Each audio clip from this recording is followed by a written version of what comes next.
Hello नमस्कार भाइयों और बहनों। तो हाल ही में आप लोगों को पता होगा कि ईरान, इजराइल और अमेरिका के बीच लंबे समय से कॉन्फ्लिक्ट चल रहा था, जो इस समय टॉप पर है।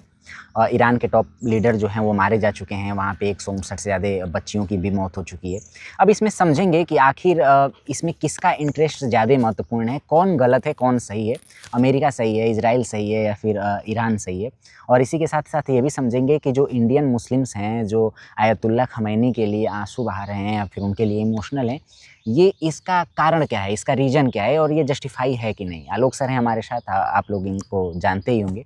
तो सबसे पहले ये समझने का प्रयास करते हैं कि आखिर ईरान और इजराइल के बीच जो ये कॉन्फ्लिक्ट है, जो लड़ाई है, इसकी पृष्ठभूमि क्या है, बताइए सर। दोस्तों नमस्कार। जैसा कि हर घटना की अपनी एक पृष्ठभूमि होती है, कोई भी घटना अपने आप में घटना नहीं, परिघटना होती है। परिघटना होती और उसके पीछे का अपना पूरा इतिहास होता है।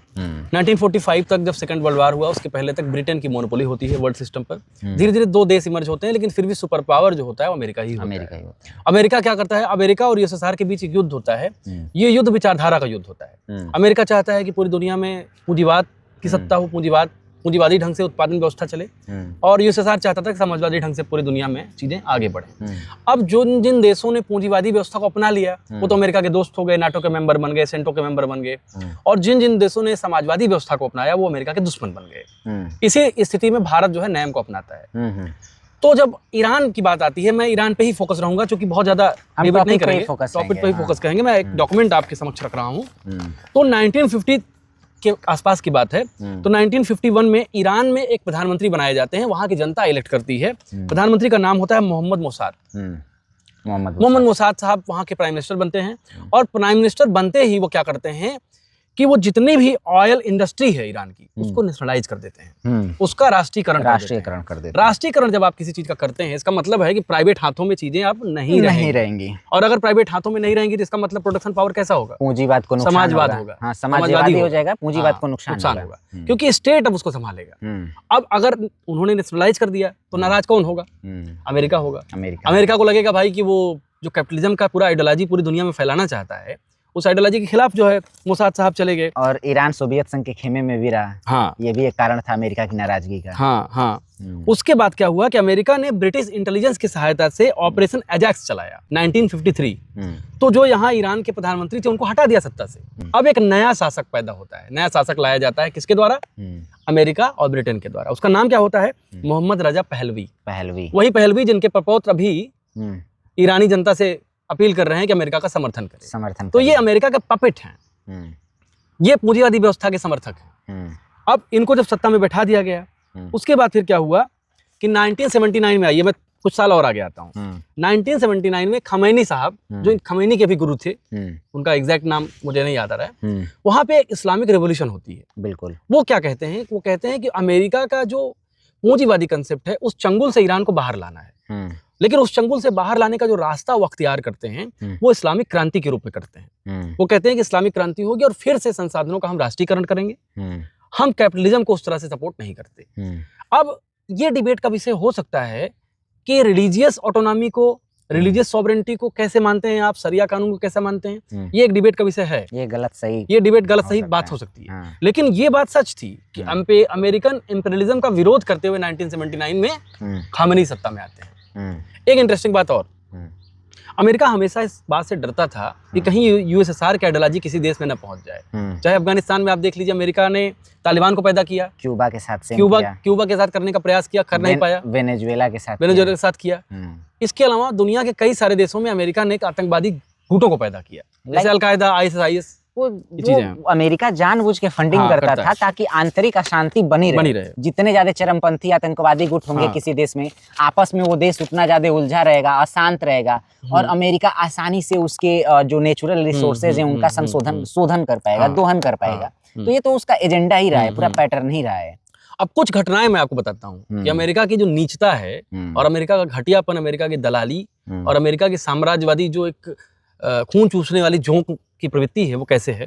ग्वाटेमाला एक देश है, 1954 में वहाँ क्या होता है कि ग्वाटेमाला के प्रेसिडेंट जोकोबो आर्बेनेज क्या करते हैं कि वहाँ पर नेशनलाइज करने की कोशिश करते हैं, अपनी चीज़ों को नेशनलाइज करने की कोशिश करते हैं। फिर अमेरिका वहाँ एक ऑपरेशन चलाता है, operation PBSU CCSS, operation PB success, और उनको हटा देता है। 1954 में। और एक एग्जांपल चिली में क्या करते हैं 1973 में जो है अमेरिका तख्ता पलट करता है। ये सब डॉक्यूमेंटेड है, अगर किसी को आपको पूछना हो, जानना हो तो आप इसको रख लीजिएगा, डाल दीजिएगा। ठीक है। वियतनाम में अमेरिका यही करता है। हाँ। और इंटरेस्टिंग बात थी कि वहाँ नेहरू वियतनाम की आलोचना, वियतनाम के मामले में अमेरिका की आलोचना करते हैं। वो तो लंबे समय से ही आलोचनात्मक रवैया उन्होंने दिखाया, जहाँ पे वो साम्राज्यवादी नीति लागू कर रहा था। और अमेरिका के खिलाफ यूएन का एक प्रतिनिधिमंडल क्या करता है कि नेहरू को कहता है कि आप मीडिएट करो। सर हम चाहते हैं ना कि टॉपिक पे हम लोग आए, ईरान के टॉपिक पे, कि ईरान को लेकर के कौन सी सहमतियां रही कि इतना हद तक ईरान को लेकर सहमति की बात करने के लिए आपको जानना पड़ेगा कि अमेरिका ने किस तरह से, किस टैक्टिक से किसको हथियाया है। वही टैक्टिक यहाँ अपना रहा है। इराक में भी यही टैक्टिक थी, सद्दाम हुसैन के बाद इन्होंने ऐसा किया। और फिर जो है जाके अफगानिस्तान में आपने देखा ही क्या किया अमेरिका ने। अब फिर ईरान का नंबर आता है, लीबिया भी आप देख लीजिए। तो ईरान में क्या कहते हैं कि अमेरिका चाहता था, अब अमेरिका के पास दो बहाने थे। पहला बहाना यह है कि भाई एक बात बताओ हमको, आपके पास परमाणु हथियार है, आप 5 देश मान लियो कि आप ही के पास रहेगा, क्यों रहेगा भाई? क्यों दूसरे देश परमाणु परीक्षण ना करें? हमको ये बता दीजिए आप। हाँ, ये है, देखो यूएनएससी जब बना तो इन्होंने ये डिसाइड कर लिया कि भैया इस डेट के पहले तक जिसके पास परमाणु हथियार है वो रहेगा। वो 5 देश बने, लाइक चाइना, ब्रिटेन, फ्रांस, रसिया और अमेरिका।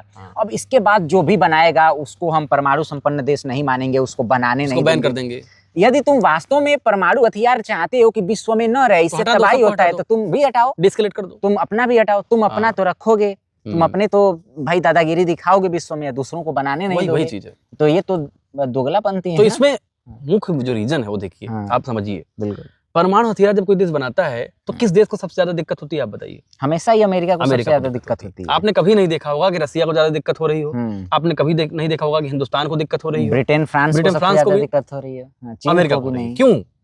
क्योंकि ये इंपीरियलिज्म नहीं फैला पाएंगे। तब कोई परमाणु परीक्षण कर लेगा तो उनके आयल पर कब्जा नहीं कर पाएंगे। कोई परमाणु परीक्षण कर लेगा तो उसके खनिज संसाधनों पर कब्जा नहीं कर पाएंगे। नेचुरल अमेरिका की हिम्मत है कि चाइना पे आक्रमण कर दे? अमेरिका की इतनी हिम्मत नहीं है कि नॉर्थ कोरिया पे कर दे। नॉर्थ कोरिया ने 2018 शायद था ना सर, 2018-19 का एक बार नॉर्थ कोरिया से इनकी कॉन्फ्लिक्ट हुई थी। किम जोंग उन ने अल्टीमेटम दे दिया था अमेरिका के शहरों पे उड़ाने के लिए, और ये तुरंत झुक गए उसके सामने, माफी तक मांगने लगे, ट्वीट भी कर दिए, उसके ऊपर से सैंक्शंस हटा लिए। तो नॉर्थ कोरिया तक से जो व्यक्ति डर सकता है केवल परमाणु हथियार की वजह से। तो इंटरेस्टिंग बात क्या है कि 2015 में ईरान और अमेरिका के बीच एक ज्वाइंट एग्रीमेंट होता है। इस एग्रीमेंट में अमेरिका ईरान से कहता है कि आप जो है न्यूक्लियर टेस्ट नहीं करेंगे, आप जो अपने न्यूक्लियर जो प्रणाली है आपकी, उसको आप सुरक्षा में इस्तेमाल करिए, बिजली उत्पादन में इस्तेमाल करिए। और ईरान क्या करता है? ईरान इस बात को स्वीकार करता है। ईरान इस बात को स्वीकार करते हुए एनपीटी पर हस्ताक्षर भी करता है। आपको पता है एनपीटी पर ईरान ने हस्ताक्षर किया है, और इंडिया और पाकिस्तान ने अभी तक नहीं किया है। तो ईरान ने ये सारी चीजें मानी है। खमैनी ने एक फतवा भी जारी किया, उसमें कहा कि ईरान जो है न्यूक्लियर टेस्ट नहीं करेगा। ये सारी चीजें होने के बावजूद आप टेबल टॉक करते हो, और टेबल टॉक के दौरान जब टेबल टॉक हो रही थी, जब न्यूक्लियर, देखिए वियना संधि क्या कहती है 1961, वियना कन्वेंशन कहता है कि जब दो देश आपस में बातचीत कर रहे हो तो एक देश पर युद्ध नहीं थोपा जाना चाहिए बिना किसी सूचना के। बिल्कुल बिल्कुल, ये युद्ध की एथिक्स भी है। लेकिन आपने टेबल टॉक करने के दौरान ही आपने ईरान पर आपने अंतर्राष्ट्रीय नियमों को खुद जिसके पक्षकार अमेरिका रहा है, आपने उसकी धज्जियां उड़ा दी, पैरों तले कुचल दिया आपने। देखिए अमेरिका तो ऐसा है कि विश्व बैंक कैसे बनाया गया है, कॉर्पोरेट कैपिटलिज्म के लिए बनाया गया, वो सब अलग कंसेप्ट। मुख्य रूप से सर आपकी बातों से अभी तक 3 कंक्लूजन निकलता है। पहला कि अमेरिका चाहता था ईरान के ऑयल रिसोर्सेज पे कब्जा करना, इसके लिए उसने बहाना दिया कि भैया वहां पे डेमोक्रेसी खतरे में है, वहां पे परमाणु हथियार बनाया जा रहा है, क्योंकि ईरान तो मान चुका था कि हम परमाणु हथियार नहीं बना रहे हैं, वो पहले से ही हस्ताक्षर कर चुका है उस पे। फिर भी आप ये बहाना दे करके वहां पे हमला करते हो। और पहला रीजन ये निकल के आ रहा है कि भाई उसके ऑयल रिसोर्सेज पे आप चाहते थे। दूसरा, मिडिल ईस्ट में आप अशांति फैलाना चाहते थे ताकि मिडिल ईस्ट के देश आपके हथियारों को खरीदें। दूसरा ये बात, आपके हथियारों को खरीदें। और तीसरी बात मुझे ये लग रही है कि यदि डर बनी रहेगी, वही जो उसने अभी वेनेजुएला के साथ हाल ही में किया, सत्ता परिवर्तन यदि वो ईरान में कर दे रहा है, अपने लोगों को ईरान में बैठा दे रहा है, तो ईरान पे कंट्रोल आ जाएगा, उसके रिसोर्सेज पे कब्जा आ जाएगा। अभी कल जो है इजराइल के एक पूर्व सैन्य अधिकारी हैं इंटेलिजेंस यूनिट के, उन्होंने एक बयान दिया, जो बयान बहुत चर्चित रहा। वो बयान क्या था? उन्होंने कहा कि एप्स्टीन फाइल के चक्कर में नेतन्याहू ट्रंप को ब्लैकमेल कर रहा है। अब ये मेरा बयान नहीं है, ये मैं समझ रहा हूँ, बड़ा बयान। और इससे चीज निकल आ रही है कि भाई जेफरी एप्स्टीन भी एक यहूदी एजेंट और था। ऐसा एक आ रहा है कि भाई जो वहाँ का इंटेलिजेंस है वो मुसाद है ना। एक मिनट कंप्लीट करने दीजिए थोड़ा, इसको कंप्लीट करने दीजिए। तो इसका क्या मतलब, इसके दो एंगल हैं। पहला एंगल ये है कि जिस इस तरह के कार्यक्रम इजराइल दुनिया में चलाता है और इस तरह के कार्यक्रम करके जियोपॉलिटिक्स में बदलाव करने की, जियोपॉलिटिक्स को अफेक्ट करने की कोशिश करता है, जिसमें मोदी जी भी कुछ हद तक पता नहीं, अफेक्टेड हैं। पता नहीं ठीक है, आया है नाम, नहीं आया है, पता नहीं क्या कुछ का नाम है भाई, क्लियर नाम आया है। अच्छा, एक क्वेश्चन मैं आपसे करना चाहूंगा। ठीक है, यहाँ पे अमेरिका अपने साम्राज्यवादी उद्देश्य की वजह से उसके ऊपर, ईरान के ऊपर हमला किया। ईरान और अमेरिका, पहले मैं उस बात पे आऊंगा जिस बात को आपने मुझे रोका वहां बात करने के लिए। जब कोई बात कर रहे हैं तो उसको करने दीजिए। अच्छा, इजराइल पैलेस्टीन के बीच, सॉरी, इजराइल और ईरान के बीच प्रॉब्लम आ रही है, तो भारत भी तो अफेक्ट हो रहा है। बिल्कुल हो रहा है। स्ट्रेट ऑफ हॉर्मुज अगर रुकेगा बड़े पैमाने पे होगा तो हमारे यहाँ तेल महंगा नहीं होगा। अभी भी हो रहा है। तो हम एज अ डेमोक्रेटिक कंट्री में एक पैट्रियट होके एक देशभक्त के सवाल नहीं पूछेंगे? नहीं पूछेंगे कि ईरान का सुप्रीम लीडर मार दिया गया, आपके पीएम ने ट्वीट नहीं किया? बिल्कुल, इससे रीजनेबल बात है कि नहीं? इससे जो गरीब और कमजोर राष्ट्र हैं उनके यहाँ हमारी छवि खराब होगी। वो जो अभी तक हमें लीडर के तौर पे, अपने सुरक्षाकर्ता के तौर पे देख रहे थे, अपने रक्षक तो उसमें जो है आपको ये बात करना पड़ेगा। हाँ, तो कर रहे हैं sir, don't deviate the topic. और लेकिन मैं एक क्वेश्चन करना चाहता हूँ यहाँ पे, इस पे करने दीजिए 2 मिनट बात करिए। क्योंकि Narendra Modi has compromise the diplomacy of India, ये तो भाई क्लियर है, टिल 1947।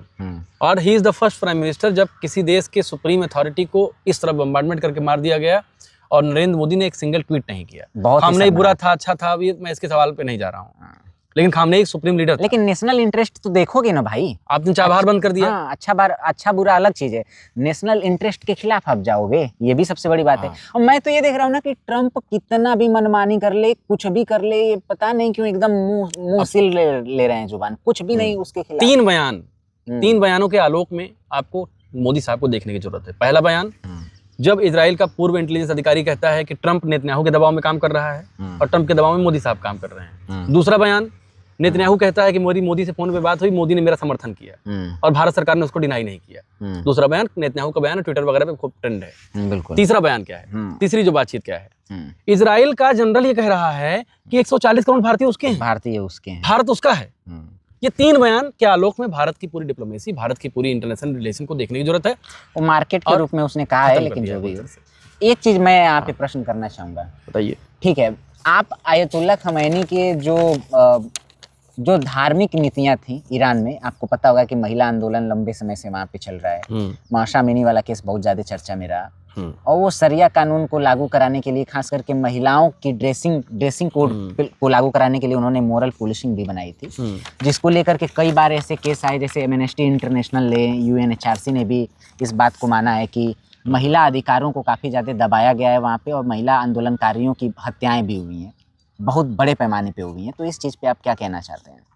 देखिए, इस पे मेरा एक क्लियर बात ये है कि 21st सेंचुरी में मुझे लगता है कि किसी भी धार्मिक कानून की आवश्यकता नहीं है। पूरी दुनिया में आप डेमोक्रेटिक तरीके से, रीजनेबल तरीके से, रेशनल तरीके से कानूनों को लागू करिए, और जेंडर डिफरेंस नहीं होना चाहिए, महिला पुरुष में नहीं होना चाहिए। लेकिन इसमें थोड़ा कंफ्यूजन भी है लोगों को, थोड़ी बात इस पे भी हम करेंगे, क्लियर करिए। कंफ्यूजन क्या है कि पहली बात तो शरिया कानून में जो मोरल पॉलिसिंग होती है वो केवल स्त्रियों की नहीं होती, मर्दों की भी होती है। बिल्कुल, ठीक है, मर्दों को भी हाफ पैंट पहनने का वहाँ मामला नहीं है।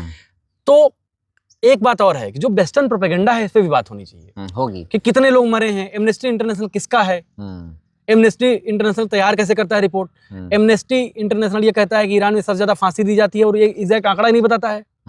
तो वेस्टर्न प्रोपेगेंडा भी है, पूंजीवादी मीडिया का प्रोपेगेंडा भी होता है कि सच्चाई भी है और बहुत ज्यादा एग्जैगरेट करके दिखाते हैं। हाँ, डाटा को बढ़ा चढ़ा के दिखाते हैं, लेकिन ये सच्चाई तो है कि धर्म को लेकर, सच्चाई कहाँ नहीं है, सच्चाई है पूरी दुनिया में, अमेरिका में नहीं ऑपरेशन हो रहा है। हाँ, पूरी दुनिया में। सर, एक और बात कहना चाहूंगा, अभी बहुत सारे लोग ये क्वेश्चन कर रहे हैं, जैसे कि आयतुल्ला खमैनी साहब का जब डेथ हुआ, उनका असैसिनेशन हुआ, तो इंडिया के जो शिया मुस्लिम है, लखनऊ से लेकर के दिल्ली और हैदराबाद तक में बहुत ज़्यादा प्रोटेस्ट हुए उनके समर्थन में, और उन्होंने बहुत ज़्यादा इमोशनल होकर के चीज़ें करी। तो इस पे बहुत सारे लोग जो हैं उनका विरोध कर रहे हैं, उन्हें कह रहे हैं कि भाई वो देशभक्त नहीं है, वो ऐसा क्यों कर रहे हैं। तो इस पे आप क्या कहना चाहते हैं? देखिए, पहली बात तो आयतुल्ला जो खुमैनी थे वो ईरान के पॉलिटिकल लीडर थे, लेकिन वो शियाओं के धार्मिक गुरु थे। अगर पोप की मौत होती है पूरी दुनिया में तो पूरी दुनिया के क्रिश्चियंस शोक मनाते हैं, परेशान होते हैं, उनको तकलीफ होती है। शंकराचार्य मर जाएंगे तो शायद मुझे लगता है कि नेपाल का भी हिंदू दुखी होगा, या अमेरिका में रहने वाला जो NRI होगा, हिंदुस्तान का होगा, वो भी दुखी होगा। शोक मनाना, दुखी होना कोई बुरी बात नहीं है, इसको मैं कहीं से भी देशभक्ति के साथ कंप्रोमाइज नहीं देखता। लेकिन ये है कि मैं इस बात को रिलीजियसली इतना रेडिकल होना गलत मानता हूँ मेरे हिसाब से, कि और हिंदुस्तान के मुसलमानों पर हर जगह उनकी देशभक्ति पर क्वेश्चन करना भी गलत है कि आप उनसे माइक लेके पहुंच जाएं कि आप किसके साथ रहेंगे, कौन होते हो, पूछने कौन होते हो। निश्चित रूप से इस देश का मुसलमान, आप 1857 के स्ट्रगल को देखोगे तो ब्रिटेन ने सबसे ज्यादा जो नुकसान पहुंचाया मुसलमानों को पहुंचाया, क्योंकि मुसलमान इस देश के स्वतंत्रता आंदोलन को लीड कर रहे थे। इलाहाबाद में कंपनी गार्डन जहाँ पे है अनुज भाई, वहाँ एक गांव था मुसलमानों का, मुझे गांव का नाम नहीं याद है, पूरे गांव को नेस्तनाबूद कर दिया गया अंग्रेजों द्वारा, क्योंकि उनका ये मानना था कि अंग्रेज के खिलाफ मुसलमान लड़ रहे हैं। 1857 की क्रांति के बाद सबसे ज्यादा ब्रिटेन ने उन्हीं को किया, मुसलमानों तो उनकी देशभक्ति पे सवाल नहीं करना चाहिए, पहली बात। बिल्कुल। दूसरी बात, अगर वो देखिए प्रोटेस्ट कर रहे हैं, क्या कर रहे हैं, क्या भारत का नुकसान कर रहे हैं? बिल्कुल नहीं। क्या इस देश का नुकसान कर रहे हैं? बिल्कुल नहीं। वो रो रहे हैं, क्या दिक्कत है इसको किसी को? बिल्कुल। तो लेकिन हाँ, इस बात को भी मैं कहूंगा कि आज का दौर, ये 21st सेंचुरी है, ये दौर किसी धार्मिक कानून से नियंत्रित होने का नहीं है। बिल्कुल। यहाँ ना तो शरिया कानून चलेगा, ना तो मनुस्मृति चलेगी, ना क्या कहते हैं यहाँ पे कोई बाइबिल चलेगी। हम इस दुनिया को सेकुलर बनाने की ओर अग्रसर होने चाहिए, और हमारा यही मकसद। और सच्चाई है सर, जो प्रगतिशील पढ़े लिखे मुसलमान हैं, उनको ज्यादा फर्क नहीं पड़ता है, किसी को ज्यादा फर्क नहीं पड़ता। नहीं, फर्क पड़ता है, ये अलग सवाल है। नहीं, ईरान के साथ जो हो रहा है उसको लेके हम साथ में रहेंगे। तो बहुत पढ़े लिखे सोफिस्टिकेटेड, लेकिन खुमैनी साहब एक्सट्रीमिस्ट भी थे, तो इसीलिए मैंने देखा है, मेरे बहुत सारे एक क्वेश्चन, एक एंगल और इसमें है कि वही भारत सरकार किसी और प्रोटेस्ट की इजाजत नहीं देती है, लेकिन इस तरह के प्रोटेस्ट की इजाजत क्यों देती है? तुरंत उसने दे दिया, क्योंकि लखनऊ में दिया, मुंबई में दे दिया, चाहती है कि विभेद बढ़े। ये भाई, ये यदि प्रोटेस्ट करेंगे इस तरीके से, आयतुल्लाह खमैनी के लिए रोएंगे, तो हमारा वोट बैंक बढ़ेगा, क्योंकि मुस्लिम देख के उन मुस्लिमों को लगेगा कि ये तो देशभक्त है नहीं। तो ये भी, इसमें भी स्ट्रेटेजी है गवर्नमेंट की। स्ट्रेटेजी क्या है? नफरत है। साम्राज्यवाद का मतलब ये है कि साम्राज्यवाद में ये होता है कि जैसे जैसे अमेरिका की जो पूरी कैपिटलिस्ट सिस्टम है वो पूरी क्राइसिस में है। अमेरिका के ऊपर इस समय बहुत भयंकर कर्ज है। बिल्कुल। और अमेरिका अगर नए नए संसाधन नहीं इकट्ठा करेगा, बर्बाद हो जाएगा। तो अमेरिका के ऊपर दबाव है, अमेरिका की जनता का दबाव है।